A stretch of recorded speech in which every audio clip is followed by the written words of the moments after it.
టమాటా అటుకుల వడియాలు ఇలా చేసుకోవాలి, చూద్దాం రండి. ఇవి దొడ్డ అటుకులు అండి, వీటితోటి టమాటా వడియాలు పెట్టుకుందాం. ఈ అటుకులు 1/2 కిలో అండి. దాంట్లోకి ఈ టమాటాలు ఒక 5 తీసుకుంటున్నాను నేను. టమాటాలు చిన్న ముక్కలుగా కట్ చేసుకోవాలి ముందుగా. ఇందులోకి కారం, ఉప్పు, నువ్వులు, జీలకర్ర, కరివేపాకు తరుగు వేసుకోవాలి. ఒక బేసిన్ తీసుకొని ఇందులో ఈ చిన్నగా సన్నగా తరుక్కున్న ముక్కలు, టమాటా ముక్కలు వేసుకుందాం.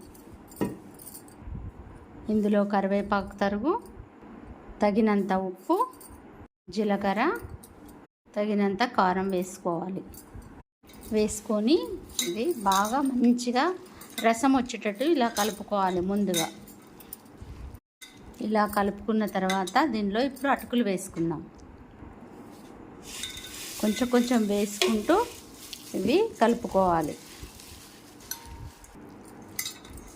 ఇవి అటుకులు ఈ రసంలో ఎంతవరకు మునుగుతాయో అంతవరకు వేసుకొని కలుపుకొని ఇప్పుడు వడియాలు పెట్టుకోవాలి. దీనిలో నీళ్ళు ఏం పోయొద్దండి.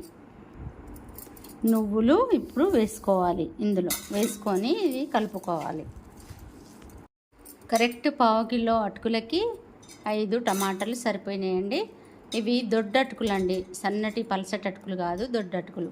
ఈ విధంగా లడ్డులాగా చేసుకొని ఇందులో ఇలా అరిచేతిలో పెట్టుకొని ఇట్లా చేసుకొని ఇవి మొదటి రోజు నీడలో ఆరబెట్టుకున్న తర్వాత ఎండలో పెట్టుకోవచ్చు.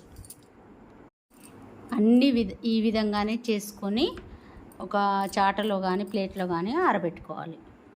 అన్నీ ఈ విధంగా చేసుకొని ఎండబెట్టుకోవాలి.